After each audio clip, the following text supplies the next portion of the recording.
Hello guys, आज हम discuss करेंगे नॉन बैंकिंग फाइनेंस कंपनी के बारे में। नॉन बैंकिंग फाइनेंस कंपनी क्या है? मोस्ट ऑफ द टाइम जो हमारे एग्जाम्स हैं, IBPS हो गया, RBI ग्रेड बी हो गया, या जितने भी बैंकिंग के एग्जामिनेशंस हैं उनमें बैंक्स और NBFC के बीच में डिफरेंसेस पूछे जाते हैं। कुछ ऑपरेशंस, कुछ फंक्शंस दे दिए जाते हैं और पूछा जाता है क्या ये NBFC परफॉर्म करती है कि नहीं करती है। ठीक है, तो बहुत ध्यान से कुछ चीजें समझने वाली हैं कि NBFC है क्या, एक्चुअल में कंसेप्ट क्या है NBFC का। तो it is a company only. Non banking finance company क्या है? एक कंपनी है रजिस्टर्ड अंडर कंपनीज एक्ट 1956 और किस तरह के बिजनेस में एंगेज्ड है? लोन्स एंड एडवांसेस देती है, ये एक्विजिशन ऑफ शेयर्स का खरीद फरोख्त करती है, stocks, bond, debenture, securities issued by government or local authority or other marketable securities of a like nature। अच्छा, जो भी कैपिटल मार्केट है, मतलब शेयर्स, स्टॉक्स, डिबेंचर, बॉन्ड्स, इस सब का बिजनेस ये करती है नॉन बैंकिंग फाइनेंस कंपनी। ये बिजनेसेस इसको अलाउ है। और जो ये कंसेप्ट आप देख रहे हैं, और other marketable securities of a like nature, leasing, hire purchase, insurance business, chit business, ये सारे भी फंक्शंस को अगर ये कोई कंपनी कर रही है तो वो भी NBFC हो सकती है। ठीक है, मतलब ये ऑपरेशंस, ये सर्विसेज इसको अलाउ है। क्या? लीजिंग, हायर परचेज, इंश्योरेंस का बिजनेस, चिट बिजनेस, जो चिट फंड होता है, पैसे डबल करने वाला, और ये सब चीजें। तो ये फंक्शंस जो हैं, ये सर्विसेज इसको अलाउ है। Next, it does not include any institute. अब कौन से ऐसे प्रिंसिपल बिजनेस हैं, कौन से ऐसे मेन बिजनेस हैं जो इसको अलाउ नहीं है? ठीक है, वो क्या है? Agriculture activity, industrial activity, purchase और sale of any goods other than securities. ठीक है, किसी गुड का सेल करना, परचेज करना, ये अलाउ नहीं है। और providing any services and sale, purchase, construction of immovable property, मतलब कि फ्लैट का कंस्ट्रक्शन, खरीद, परचेज करना, फ्लैट से रिलेटेड या घर से रिलेटेड, लैंड से रिलेटेड जो भी बिजनेस होगा वो इसको अलाउ नहीं है। अगर वो कोई कंपनी करती है तो वो NBFC नहीं है। ठीक है, और एक इम्पॉर्टेंट चीज, एक और तरह की NBFC होती है, non banking institution which is a company and has principal business of receiving deposits under any scheme or arrangement in one lump sum amount or in installment by way of contribution। ठीक है, मतलब कि actually में NBFC को allow नहीं है कि वो डिपॉजिट रिसीव करे। बट कौन सा डिपॉजिट? Demand deposit. ठीक है, बट अगर लमसम में कोई डिपॉजिट पब्लिक के थ्रू या कोई उसका कस्टमर दे रहा है, लमसम मतलब एक बार में दे दिया भाई 30 लाख, 5 लाख, 6 लाख, ठीक है, तो वो उसको अलाउ है। ठीक है, या फिर किस तरह का इंस्टॉलमेंट वो रिसीव कर सकती है बाय वे ऑफ कंट्रीब्यूशन। ठीक है, या किसी और दूसरे अरेंजमेंट और स्कीम के थ्रू। ठीक है, बट डिमांड डिपॉजिट एक्सेप्ट नहीं कर सकती। मतलब कस्टमर अगर चाहे कि वो कभी भी पैसा जमा कर दे, निकाल दे, ठीक है, डिमांड डिपॉजिट, वो उसको अलाउ नहीं है। ठीक है, तो इस तरह की जो NBFC होती है, जो कि लमसम अमाउंट में रिसीव करती है डिपॉजिट्स को, उनको बोलते हैं रेसिडुअरी नॉन बैंकिंग कंपनी। ठीक है, नेक्स्ट हम देखते हैं what is the basic difference between NBFC and bank. This is very important point and most of the time in questions generally this difference, highlights of this difference has been asked. ठीक है, क्या differences हैं? पहला, NBFC can not accept demand deposits. पहले मैंने बोल दिया, demand deposit क्या है? Saving bank account, current bank account. Saving bank में आप कभी भी पैसा जमा करते हो, निकालते हो, कोई रिस्ट्रिक्शन नहीं है। करंट अकाउंट में आप कभी भी पैसा निकालते हो और डिपॉजिट करते हो, कोई रिस्ट्रिक्शन नहीं है। ठीक है, तो ये दोनों कैटेगरी क्या है डिमांड डिपॉजिट की। तो saving bank, current account maintain नहीं कर सकता NBFC। ठीक है, उसकी सर्विसेज प्रोवाइड नहीं कर सकता। नेक्स्ट है, it does not form the part of payment and settlement system and can not issue cheques drawn on itself. वही सीधी सी बात है, अगर payment and settlement, it is not part of payment and settlement system.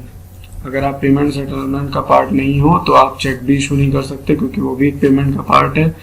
Even आप draft नहीं issue कर सकते, आप आरटीजीएस, एनईएफटी, आईएमपीएस ऐसे कोई भी पेमेंट की सर्विसेज प्रोवाइड नहीं कर सकता एनबीएफसी, क्योंकि ये पेमेंट एंड सेटलमेंट सिस्टम का पार्ट नहीं है।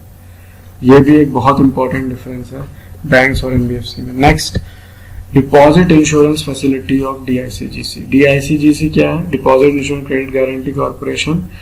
ये एक्चुअल में क्या है कि जो नॉर्मल बैंक्स होते हैं, शेड्यूल कमर्शियल बैंक्स होते हैं, उनके कस्टमर को मैक्सिमम 1 लाख पर डिपॉजिटर इंश्योरेंस प्रोवाइड करता है। मतलब अगर कोई पर्टिकुलर बैंक बंद हो जाता है, मर्ज हो जाता है, तो जितने भी कस्टमर हैं उनका मैक्सिमम उनको इंश्योर्ड है 1 लाख रुपए से। मतलब उनका मैक्सिमम इंश्योरेंस अमाउंट कितना मिलेगा उन्हें? 1 लाख। ठीक है, इसके लिए जितने भी बैंक्स हैं, सारे बैंक्स इसके मेंबर हैं डीआईसीजीसी के, और वो पर डिपॉजिटर इसका प्रीमियम भी मंथली, 6 मंथली, 1 ईयरली इस बेसिस पे देते हैं। ठीक है, बट एनबीएफसी क्या है? इसका पार्ट नहीं है। मतलब customers of NBFC will not enjoy this facility, सीधी सी बात है। ठीक है, तो ये 3 बेसिक डिफरेंस है एनबीएफसी और बैंक में। नेक्स्ट आते हैं रजिस्ट्रेशन ऑफ एनबीएफसी। रजिस्ट्रेशन के लिए हम बात करते हैं, कोई भी कंपनी अगर कंपनीज एक्ट के थ्रू, ठीक है, कंपनीज एक्ट के थ्रू खुली, ठीक है, और NBFC non banking financial institution का बिजनेस करना चाहती है, तो जो कि डिफाइंड है सेक्शन 45 ऑफ आरबीआई एक्ट, तो उसको कुछ पर्टिकुलर कंडीशंस है वो फुलफिल करनी होगी। क्या है? जैसे कि it should be A company registered under section 3 of companies act. ठीक है, पर्टिकुलरली इसको सेक्शन 3 ऑफ कंपनीज एक्ट में रजिस्टर करना होगा, नहीं तो वो एनबीएफसी नहीं हो सकती। एनबीएफसी का उसे रजिस्ट्रेशन लाइसेंस नहीं मिल सकता। ठीक है, it should have a minimum net own fund of ₹200 lakh. मतलब सीधी सी बात है भाई, किसी भी एनबीएफसी को, एनबीएफसी का बिजनेस शुरू करने के लिए, किसी भी कंपनी को एनबीएफसी का बिजनेस शुरू करने के लिए उसका मिनिमम नेट ओन फंड जो है वो 200 लाख की जरूरत है। नेट ओन फंड क्या होता है कि जो उसका खुद का फंड है। मतलब कोई भी बंदा अगर कंपनी खोलता है तो कंपनी खोलने के टाइम बहुत जगह से पैसा लेता है, जुगाड़ करता है, बट जो उसका मेन मालिक है, जो मेन प्रोप्राइटर है कंपनी का, उसका खुद का जो फंड लगा होता है, खुद का, वो होता है नेट ओन फंड। तो वो मिनिमम 200 लाख चाहिए ही चाहिए। ठीक है, वो कहीं से उसने बोरो ना किया। ठीक है, तो ये कंडीशंस हैं रजिस्ट्रेशन के लिए। नेक्स्ट आते हैं what is systematically important NBFC. इस पर डिस्कस करते हैं क्या है ये। क्या है? ऐसी एनबीएफसी जिनका एसेट साइज कितना है? 500 करोड़ से ज्यादा है as per last audited balance sheet. इस तरह की एनबीएफसी को हम बोलते हैं सिस्टमेटिकली इंपॉर्टेंट एनबीएफसी। 500 करोड़ बहुत ही ज्यादा अमाउंट है। जैसे ही किसी एनबीएफसी का एसेट साइज मतलब उसकी बिल्डिंग, उसका कैश, उसका जितना भी कैपिटल है, कैपिटल इज एक्चुअली एसेट, तो वो अगर उसका 500 करोड़ से ज्यादा है तो वो एक इम्पॉर्टेंट एनबीएफसी में काउंट होता है। और अगर वो इम्पॉर्टेंट एनबीएफसी में काउंट हो रहा है तो आरबीआई की चौकसी बढ़ जाती है, आरबीआई की मॉनिटरिंग ऐसी एनबीएफसी पे बढ़ जाती है, क्योंकि ये हाई अमाउंट ऑफ ट्रांजैक्शन कर रही है मार्केट। ठीक है, नेक्स्ट अब हम बात करेंगे कुछ टाइप्स ऑफ एनबीएफसीज के, जो कि 10 टाइप्स डिफाइंड हैं एज पर आरबीआई। कौन कौन से हैं? पहला, एसेट फाइनेंस कंपनी। ऐसी एनबीएफसीज जिनका प्रिंसिपल बिजनेस है financing of physical assets. Physical assets में आपके ऑटोमोबाइल्स आ जाएंगे, tractors, lathe machine, generator set, earth moving and material handling equipments, etcetera etcetera etcetera. मतलब मशीनरी और ऑटोमोबाइल्स, मतलब जितना भी आपका फिजिकल एसेट्स हैं, फिजिकल एसेट्स, ठीक है, मशीनरी एंड ऑल, ये जो भी कंपनी फाइनेंस करती है, लोन देती है इसको खरीदने के लिए, वो है एसेट फाइनेंस कंपनी। ठीक है, नेक्स्ट है इन्वेस्टमेंट कंपनी। इन्वेस्टमेंट कंपनी जिसका प्रिंसिपल बिजनेस है एक्विजिशन ऑफ सिक्योरिटीज। सिक्योरिटीज को खरीदने का जिसका बिजनेस है वो इन्वेस्टमेंट कंपनी। नेक्स्ट है लोन कंपनी। लोन कंपनी क्या है? जो कि लोन प्रोवाइड करती है other than asset finance company, मतलब जो एसेट फाइनेंस कंपनी में चीजें मैंने बताई, automobile, tractor, lathe machine, generator, इनके अलावा चीजों के लिए जब लोन देती है कोई कंपनी तो वो होती है लोन कंपनी। ठीक है। Next infrastructure finance company. ये एक ऐसी तरह की एनबीएफसी है जिसका 75% ऑफ एसेट इंफ्रास्ट्रक्चर लोन्स में जाता है। इंफ्रास्ट्रक्चर लोन्स जैसे कि कोई पुल बनाना, ब्रिज बनाना, कोई रोड बनाना, जितना भी इंफ्रास्ट्रक्चर है, ठीक है, उसके लिए जो लोन दिया जाता है वो उस तरह की कंपनी होती है इंफ्रास्ट्रक्चर फाइनेंस कंपनी। और हालांकि इसका अमाउंट ज़्यादा होता है क्योंकि इंफ्रास्ट्रक्चर की फाइनेंसिंग के लिए ज़्यादा पैसे की ज़रूरत होती है, तो इसलिए इसका मिनिमम नेट ओन फंड कितना है? 300 करोड़ मिनिमम है। और इसकी मिनिमम क्रेडिट रेटिंग ए चाहिए हमको। क्रेडिट रेटिंग कौन देता है? कुछ इंपॉर्टेंट कंपनीज है, क्रेडिट रेटिंग एजेंसीज हैं, जैसे क्रिसिल हो गई, प्राइवेट में फिच हो गई, केयर हो गई। ठीक है, इस तरह की कुछ कंपनीज हैं जो कि अपनी रेटिंग देती हैं, तो उसमें मिनिमम क्रेडिट रेटिंग ए चाहिए इंफ्रास्ट्रक्चर फाइनेंस कंपनी के लिए। और सीआरआर हमको 15% चाहिए। सीआरआर क्या होता है? Capital to risk weighted asset ratio, मतलब जितना उसका कैपिटल है divided by risk to asset. इसके बारे में हम चर्चा करेंगे। ये एक्चुअली बेसल की कुछ गाइडलाइंस हैं जो कि सीआरआर के कंसेप्ट को डिफाइन करती हैं कि कितना सीआरआर एक बैंक के पास होना चाहिए। यहाँ पे 15% डिफाइंड है, मिनिमम 9 से 10% डिफाइंड होता है शेड्यूल कॉमर्शियल बैंक्स के लिए, बट यहाँ पे 15% है क्योंकि लोन का अमाउंट ज़्यादा है, क्योंकि पूरा फाइनेंस के बेस पे कंपनीज काम करती हैं और हैवी अमाउंट ऑफ फाइनेंस इसमें रिक्वायर है, इस वजह से इसका सीआरआर की रिक्वायरमेंट ज़्यादा है। नेक्स्ट आता है systematically important core investment company. ये किस तरह की कंपनी है? जो कि acquisition of share and security, capital market में जिनका ज्यादा ध्यान है। ठीक है, क्योंकि जिनका कोर क्या है? इन्वेस्टमेंट करना। प्रिंसिपल बिजनेस क्या है? इन्वेस्टमेंट करना, शेयर, सिक्योरिटीज, बॉन्ड्स, इन सब चीजों में। अब आप जैसे कि देख पा रहे हैं, not less than 90% of total assets in the form of investment in equity shares, preference shares, debt or loans in group companies. Special types of shares and और debts हैं, debt funds हैं जिनमें 90% of total assets की requirement है। और इसका जो investment है जैसे in equity shares in group companies, not less than 60% of it total, मतलब equity shares, specifically equity shares में not less than 60% होना चाहिए। अच्छा, इसका एसेट साइज की रिक्वायरमेंट है 100 करोड़ अबव, और ये पब्लिक फंड एक्सेप्ट करते हैं। नेक्स्ट टाइप आता है इंफ्रास्ट्रक्चर डेब्ट फंड। इंफ्रास्ट्रक्चर डेब्ट फंड का मतलब है सिंपली कंपनी वो एनबीएफसी रजिस्टर्ड होगी इसके लिए जिसका लॉन्ग टर्म डेब्ट है इंफ्रास्ट्रक्चर प्रोजेक्ट्स में। जैसे कि आप जानते हैं इंफ्रास्ट्रक्चर क्योंकि बड़ा प्रोजेक्ट होता है, कोई भी रोड बननी है, ब्रिज बनना, उसके लिए लॉन्ग टर्म लोन्स की जरूरत पड़ती है। तो इंफ्रास्ट्रक्चर डेब्ट फंड में क्या है कि लॉन्ग टर्म फाइनेंस प्रोवाइड करती है ये इंफ्रास्ट्रक्चर प्रोजेक्ट्स के लिए। ठीक है, और पैसा कहाँ से रेज करती है? डॉलर डिनोमिनेटेड बॉन्ड्स, रुपी डिनोमिनेटेड बॉन्ड्स के थ्रू, जिसकी मिनिमम मेच्योरिटी है 5 साल। ठीक है, नेक्स्ट हम आते हैं non banking finance company, micro finance. ये एक बहुत इंपॉर्टेंट टाइप की एनबीएफसी है और जो मुद्रा बैंक है हमारा इसी कैटेगरी में लाई करता है, एनबीएफसी माइक्रो फाइनेंस। पहले मैं बता देता हूँ माइक्रो फाइनेंस कंसेप्ट क्या है। माइक्रो फाइनेंस ऐसा फाइनेंस 50,000 तक का फाइनेंस अगर कोई आपको प्रोवाइड कर रहा है, कोई कंपनी, कोई बैंक, ठीक है, अप टू 50,000, तो वो क्या होगा?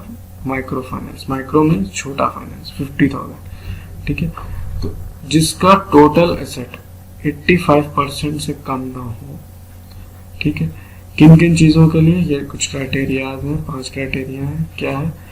रूरल हाउस होल्ड, जो एनबीएफसी एमएफआई जो फाइनेंस करेगा, लोन देगा, अगर रूरल हाउस होल्ड को दे रहा है तो उसकी एनुअल इनकम 1 लाख से ज्यादा ना हो और अर्बन और सेमी अर्बन के केस में 1,60,000 से ज्यादा ना हो।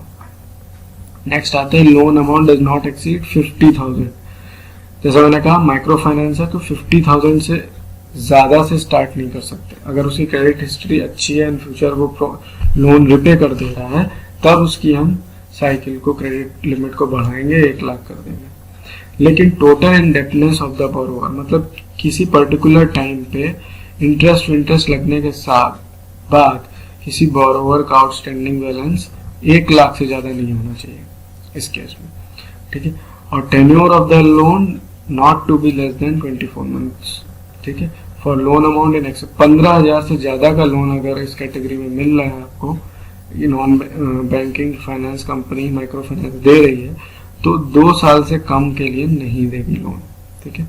और ये जो इस तरह का जो लोन दिया जाता है विदाउट कोलेटरल दिया जाता है, मतलब कोई सिक्योरिटी नहीं ली जाती है इसके एवज में आपसे, ठीक है। क्योंकि हालांकि लोन का अमाउंट कम है तो इसमें हम कोई कोलेटरल सिक्योरिटी नहीं लेते। नेक्स्ट आता है non banking finance company factors. इसमें सबसे इंपॉर्टेंट चीज है समझना फैक्टर क्या चीज है। फैक्टर एक ऐसी तरह की कंपनी होती है जो कि मेन बिजनेस उसका होता है दूसरी कंपनी के अकाउंट मेंटेनेंस को खरीदना।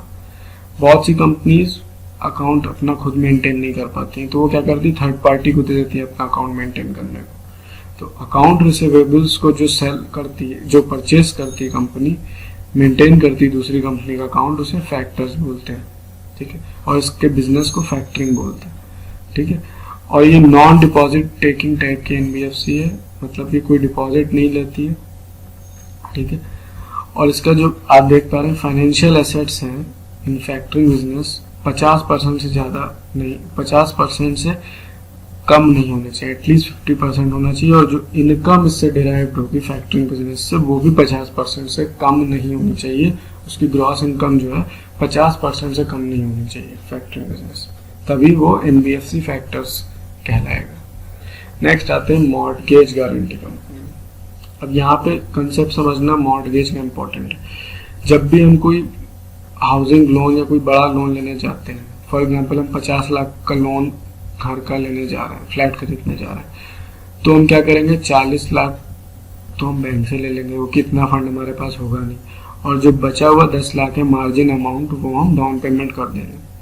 तो जो 40 लाख का बैंक आपको लोन क्यों देगा, इतना बड़ा रिस्क क्यों लेगा, तो इसके एवज में आपसे क्या लेगा, सिक्योरिटी लेगा।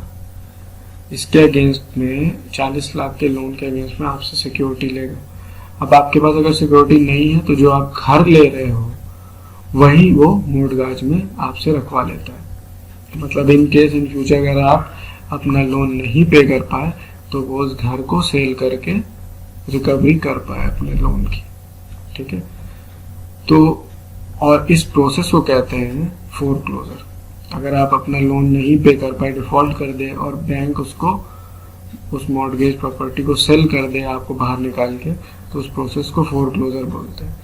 तो ऐसी कंपनी जिसका 90% of gross income mortgage guarantee के बिजनेस से आता हो और जिसका net owned fund minimum 100 crore हो, वो मॉर्टगेज गारंटी कंपनी होती है। ये भी एक तरह की एनबीएफसी होती है। Next last NBFC non operating financial holding company. अगर आपने पेमेंट बैंक के क्राइटेरियाज पढ़े हो तो उसमें एनओएफएचसी एक नई कैटेगरी है जो कि पेमेंट बैंक खोल सकती है। तो ये जनरली क्या है, प्रमोटर्स होते हैं डिफरेंट कंपनीज के जो कि दूसरी कंपनी चला रहे हैं। फॉर एग्जांपल रिलायंस का खुद का बिजनेस है बट वो दूसरे बिजनेस में कूद पड़ा एज ए प्रमोटर, ठीक है। तो वो प्रमोटर क्या हो गया, एक तरीके से non operating financial holding company हो गई, ठीक है। तो इस तरह की कंपनी जो कि सेटअप न्यू बैंक करना चाहती है, बैंकिंग के बिजनेस में आना चाहती है, ठीक है, उस तरह की एनबीएफसी को हम बोलते हैं एनबीएफसी एनओएफएचसी। तो ये 10 टाइप्स ऑफ एनबीएफसी हैं जो कि आरबीआई ने डिफाइन करी है। इनके अलावा कोई एनबीएफसी नहीं हो सकती है, ठीक है। तो these are the types of NBFC. अब होप कि आपको एनबीएफसी का कंसेप्ट समझ में आया होगा ठीक से, और अगर अब कोई क्वेश्चन आता है तो आप उसको आंसर कर पाओगे। Thank you guys and don't forget to subscribe my channel Banking Sutra. Thanks.